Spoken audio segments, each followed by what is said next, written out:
This is 10's Late News with all the news you need this Thursday tonight. A grandmother dead, a grandfather and their 2-year-old grandson seriously injured after a 91-year-old driver mounts the footpath. New tonight, a car found in the search for a missing German backpacker as new video of her last known sighting is released. A boy injured by a falling tree as wild winds lash eastern Australia. A Melbourne doctor arrested accused of placing a hidden camera in a hospital bathroom. A New South Wales surfer recovering tonight after being rescued from a remote island 12 kilometres offshore. An Australian cryogenics chamber accepts its newest client, and it's now also expanding to pets. And as this humpback whale says hello off Sydney Heads, we explain the unique way killer whales do the same.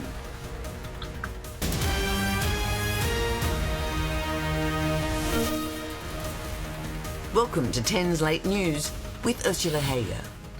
First tonight, a grandmother is dead and her husband and 2-year-old grandson are seriously injured after a car mounted the footpath and ploughed into them near a playground in Melbourne's east. Ashley Kanowski joins me now for more on this. And Ash, you've had an update on this horrific story. Well, Ursula, the horror crash has sent shockwaves through the community in Wantirna South. Now, it's understood the driver lost control travelling some 40 to 50 metres along a footpath before tragically ploughing into the back of 3 people. We now know they're 2 grandparents and a grandchild. Sadly, the 59-year-old woman died at the scene. The toddler was taken to the Royal Children's Hospital in a serious condition. Tonight, the 60-year-old man is fighting for life. After hitting the trio, the car continued for about 200 metres, including through a fence, before coming to stop at a nearby playground, just metres from the play equipment. Thankfully, nobody else was hurt. Now, the person allegedly behind the wheel is a 91-year-old woman. She suffered minor injuries and was taken to hospital. Police still haven't spoken to her. Tonight, loved ones are facing unimaginable grief. It's an absolute tragedy, and unfortunately we're facing a horrific month for road trauma. We've had 14 people lose their lives in 7 days. While it's still unclear, Ursula, what caused the crash, police haven't ruled out a medical episode. Thank you, Ashley. We can bring you a development tonight in the search for the missing German backpacker in WA. Police have now found the car she was travelling in abandoned, but there's no sign of the 26-year-old. Ashton Hiron has more. Police made a breakthrough late this afternoon, finding the 26-year-old's broken down van in Caroon Hill, about 100 kilometres from where she was last seen. The German backpacker was not with her vehicle. Police say the van is believed to have had mechanical issues. Carolina was last seen at a general store in Beacon on June 29, around 300 kilometres from Perth in the Wheatbelt region. She also visited a service station in Toodyay after leaving Perth on June 28, but has not had any contact with family or friends since. The homicide squad is now leading the investigation, appealing to the public for any information. Someone out there must have some vital information which can assist WA Police in bringing Carolina back to her family and friends. Carolina has been backpacking around Australia for the last 2 years, working on mine sites and staying in Perth hostels along the way. Her friends telling police she had plans to travel to remote WA and head over east. The area where Carolina's van was found is very remote. Police are now sending more resources out to the Wheatbelt as the search continues. A 10-year-old was hit by a falling tree in Sydney South today as wild winds lashed several states. The boy was in a school playground when he was hit and is now in a stable condition in hospital. Elsewhere, cars were crushed by falling branches with wind gusts of 111 kilometres an hour recorded. There have already been 350 calls for help to the SES, with crews expected to work throughout the evening. A team of police, paramedics and SES volunteers have trekked through the snow to reach a sick hiker in the Kosciuszko National Park. The 20-year-old man was brought to safety on a sled through snow and high winds. He is now receiving medical treatment. A trainee surgeon at a Melbourne hospital has been charged with secretly recording colleagues in a staff toilet. Rory Campbell has been following the developments. This 27-year-old doctor is accused of stalking and illegally using an optical surveillance device after a mobile phone was allegedly found in a staff toilet here at the Austin Hospital, discovered by the doctor's colleagues. Police say they found the device last week, but it had been in place for some time before that. This morning, they raided a home in Heidelberg West and arrested the 27-year-old who spent a large part of today in police interviews before he was charged. The Australian Health Practitioners Regulator will review his registration on the back of these charges. The Austin Hospital released a statement today saying, "We take the safety and well-being of our staff extremely seriously," and made a formal report to Victoria Police. Nurses and doctors' unions got up to speed with these developments as they were unfolding over the course of today and will establish if their members have been affected. The state government has also been made aware of these allegations. Tonight, the 27-year-old is free. He was granted bail and will be in court on August 29. At least 2 people are dead and 13 others are injured after Russia's second largest attack on the Ukrainian capital Kyiv since the war began. The offensive lasted nearly 10 hours, with the city hit by 18 missiles and around 400 attack drones. Ukraine's President Volodymyr Zelensky says Western allies must impose stronger sanctions on Moscow in response. Hate crime laws could be expanded, and universities that don't stamp out anti-Semitism could have their funding slashed under a new plan unveiled by the PM. Matthew Castunan has more. Between October 2023 and September 2024, the number of anti-Semitic incidents in Australia skyrocketed by 316%, forcing the federal government to act. Today, the Special Envoy to combat anti-Semitism, alongside the Prime Minister, unveiled a plan to drive those numbers down. Among the proposals, there's a push to create a national definition of anti-Semitism, also giving the government power to cut funding to universities if they fail to act against hate against Australia's Jewish community, and force problem tourists out or have their visa applications refused. We will look at whether it is now necessary to strengthen hate crime legislation. The spreading of misinformation online and the war in the Middle East, 2 major reasons behind the surge in attacks. Most recently last Friday, when a Melbourne synagogue was firebombed and a nearby Israeli restaurant was also targeted. These are not isolated events, and they form part of a broader pattern of intimidation and violence that is making Jewish Australians feel very unsafe. Anti-Semitism didn't begin on October 7. There's a number of things can be implemented quickly. There are a number of things that will require work over a period of time. The report welcomed by Australian Jewish community leaders. Today really is a new dawn, and I think it's a momentous day for the Jewish community. As the PM insists, this proposal won't stop his government's criticism of both Israel and Palestine backing a 2-state solution. I will continue to support the right of Israel to exist within secure boundaries, and I will continue to support the legitimate aspirations of the Palestinian people for their own state. The federal government will now take into consideration the report and its recommendations, but an exact timeline on what will be implemented and when remains a mystery. The federal opposition seeking clarity, asking what the government will do next. A teenager is tonight recovering with family after spending a wild night lost at sea off the New South Wales north coast. Darcy Defaults was reported missing late yesterday. He was found this morning on a remote island 12 kilometres offshore. Samara Gardner joins me now for more on this. And Samara, how is Darcy doing now? Ursula, his family have told us he's in very good spirits. Despite his ordeal, 19-year-old Darcy is doing well, although he's undoubtedly tired following his remarkable adventure. He left his family home in Woolai for a surf yesterday afternoon. When he didn't return, his family found his belongings on a local beach. That sparked a huge search that stretched into the night. Locals really rallied to find this beloved member of their community. Then the good news came around 10:30 this morning. Darcy had been found on North Solitary Island, some 12 kilometres off the coast. the whole town's relieved. It was, I think everyone nearly went lightheaded when the news came through. He wouldn't have been blown offshore. The only thing I can surmise is he's somehow paddled out there, but that's yet to be seen. Exactly how he did it will no doubt come out in the wash. The only thing on North Solitary Island is a beacon, so that light may have led the way for Darcy. Regardless, he made it, he's okay, and his family, friends and the wider Wooli community are just so relieved. Great community spirit. Thanks, Samara.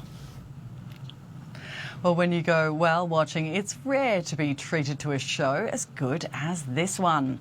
A group of tourists got the ultimate experience off Sydney Heads earlier today, seeing this humpback having, well, of course, a whale of a time. Well, stay with us. Up next, Elon Musk's AI chatbot comes under fire for anti-Semitic comments, including comparing itself to Hitler. The Aussie clinic where you can cryogenically preserve your body and your pet. And from Notting Hill to Notting Off, Hugh Grant caught napping at Wimbledon.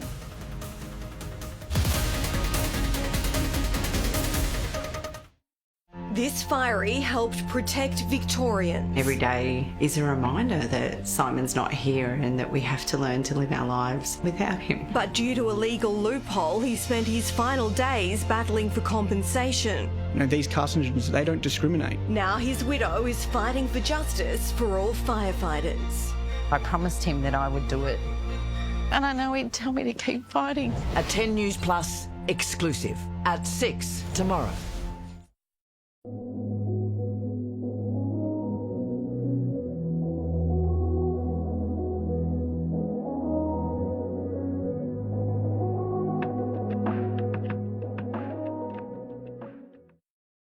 Mentors are invaluable at every stage of life.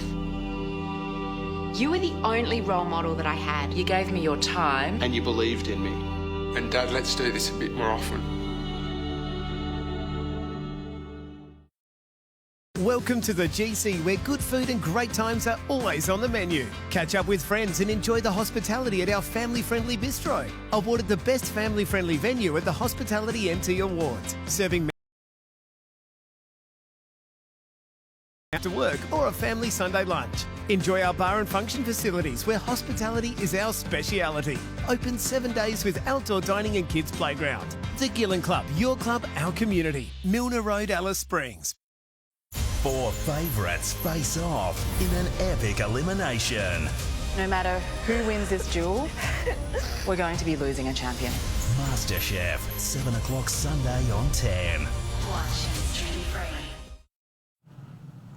Welcome back. A Victorian doctor who blew the whistle on Erin Patterson's murderous mushroom plot says he's being investigated by the medical board.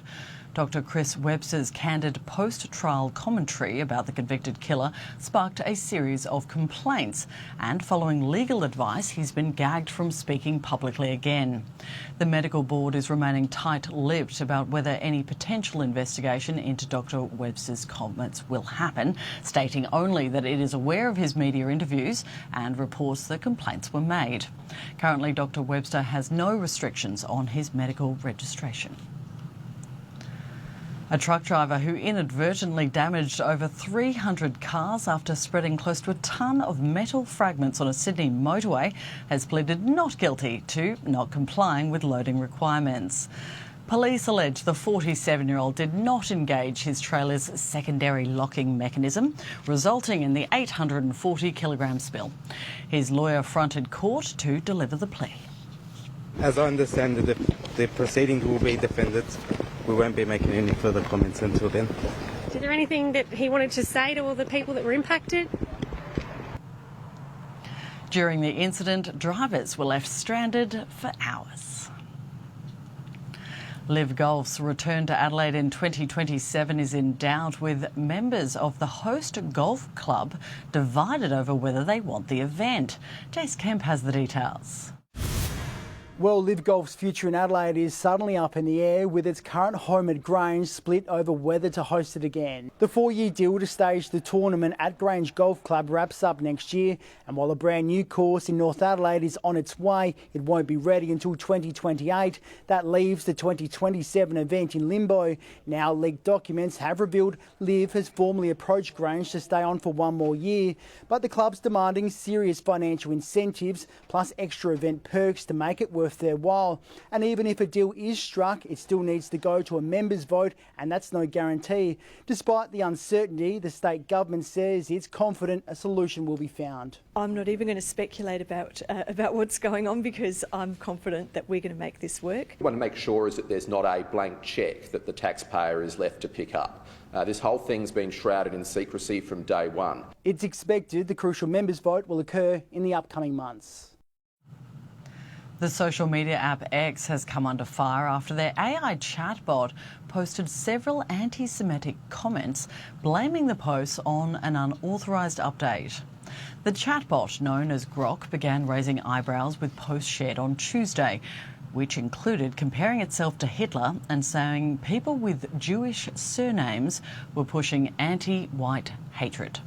This change in tone was the result of an update released over the weekend, which X now says was unauthorised and a violation of its policies. When Grok was asked about what had happened, it replied Elon's recent tweaks dialed down the woke filters. Musk has previously complained about his own chatbot being too left-leaning and promised users a change with the new update. For his part, Musk blamed Grok's quotes on the users who asked it questions, saying the chatbot was manipulated. X has now removed the offensive posts, and today a new update was launched, but concerns about accuracy and hate speech on the chatbot remain. Australia's only cryonics facility says it has successfully suspended its second patient in ice, hoping advancement in medicine will eventually bring people back from the dead. And now it's gone one step further and is offering to freeze your pet.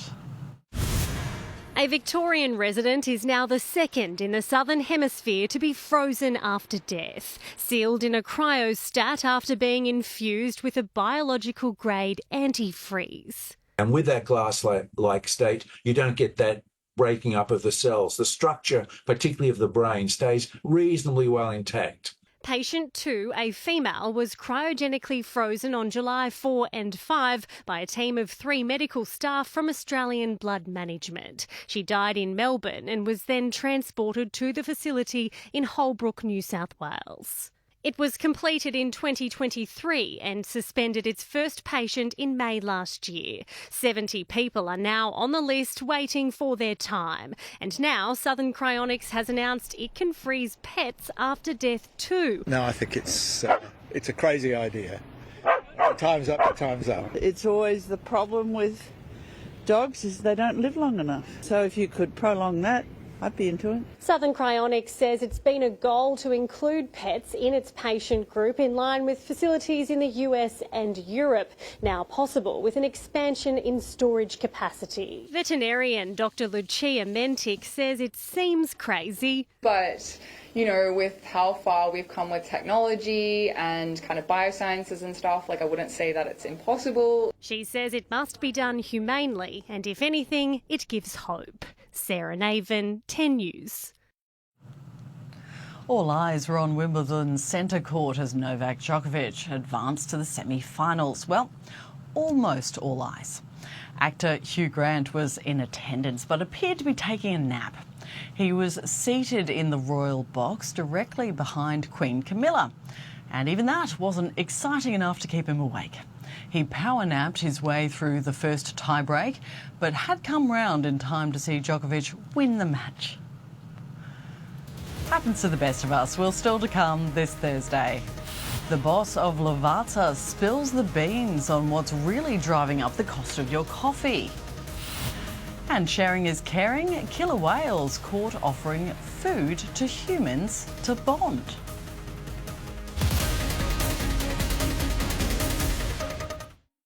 A desperate insider from a failing business has reached out for help. So I'm going undercover.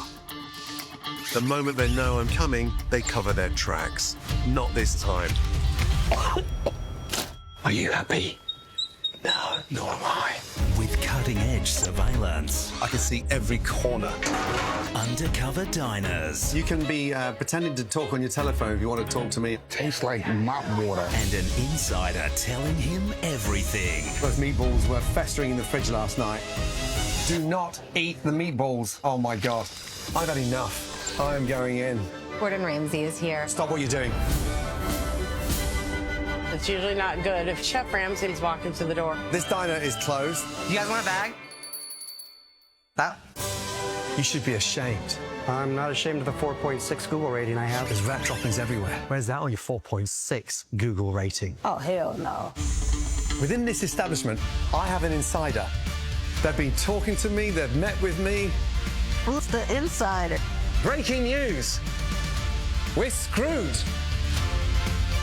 I can transform a kitchen, but I need to know that you are ready for change. Can you accept change? Oh boy. Gordon Ramsay's Secret Service starts July 30 on 10. Watch and stream free. See Crocs on the Pathfinder with the original Jumping Crocodile Cruise. Embark on an extraordinary journey through Litchfield National Park, swim by the cascading waterfalls, and venture through the natural outback. An unforgettable adventure to experience. Book now at wallarotours.com.au. DNA Steel Direct is the real deal for steel in Alice Springs. No nonsense, no hidden costs, no dramas. Everything you need for steel construction in one place. And the know-how to get it done right every time. The Northern Territory is different in every sense. Visitors come to meet a local, to meet a champion, a Territory champion. Congratulations to this month's Territory champion, nominated by a visitor to the Territory. If you're a visitor and experience champion customer service, then you can nominate them at territorychampion.com.au. A Territory champion is awarded monthly, proudly sponsored by 10 Darwin. How can these newlyweds decide on a house Replace the whole kitchen. when they can't agree on a budget? That number feels really big. All he sees is dollar signs. Clashing that little bit. House Hunters, Friday on 10. Watch it stream free. Welcome back. Well, if you've noticed the price of your coffee going up, the boss of Lavazza has revealed who you can blame. Giuseppe Lavazza, chairman of the Italian brand, says hedge funds and other financial speculators are behind around 80% of the surge in prices, trading on turns in the futures market. He says as a result, prices are now totally unsustainable for both the industry and the consumer. The global benchmark for coffee prices has seen a sharp increase, reaching a record high in January, and we are still well above the historical average. The only good news for coffee lovers, Giuseppe says he hopes the price for consumers has now reached its peak. If you're fed up with hearing elevator music, there's a new variety of soothing sounds to listen to: airport tunes.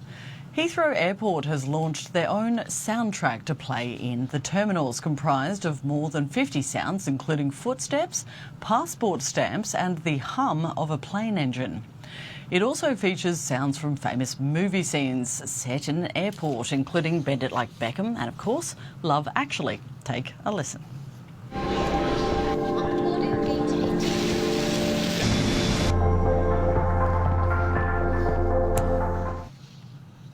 The 2-hour track will be played throughout the airport with the goal of soothing passengers before their flights and to get them excited for the holiday ahead. How exciting. Well, Australian ski fields are celebrating after a powerful blizzard dumped more than 30 centimetres of snow across mainland Alps and flurries over regional towns. Jade Kodak has more.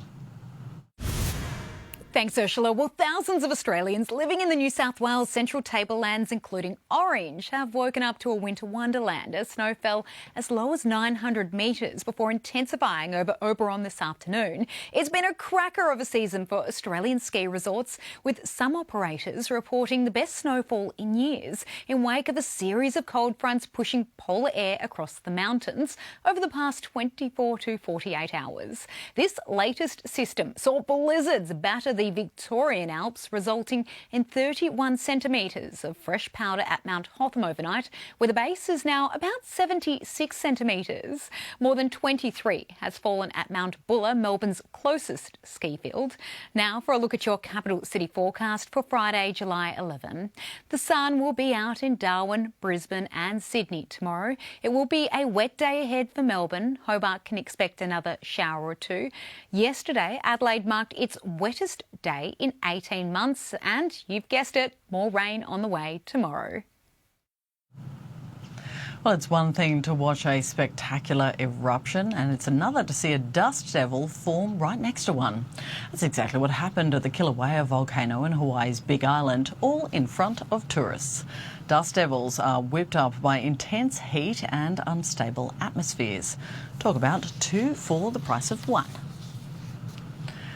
And finally tonight, while cat owners will know this pleasure only too well, it turns out killer whales are trying to offer humans food in an attempt to bond. A study published by the American Psychological Association documented 34 interactions of this kind over 2 decades in the wild, including off New Zealand. Most of the attempts were people in boats being offered the orca's version of a tasty morsel. But on 11 occasions, the human was in the water when the animals sought them out. Researchers say orcas are both highly intelligent and social animals, so it makes sense they tried to build relationships, play or even manipulate us by sharing food. Apparently, in all but one of the cases, the killer whales waited to see what would happen after dropping the food to humans. And on 7 occasions, they even tried again after the people refused it. Just take the food. Well, that's all the news you need this Thursday. I'm Ursula Hager. Thank you so much for joining us on 10's Late News. We hope you have a great night.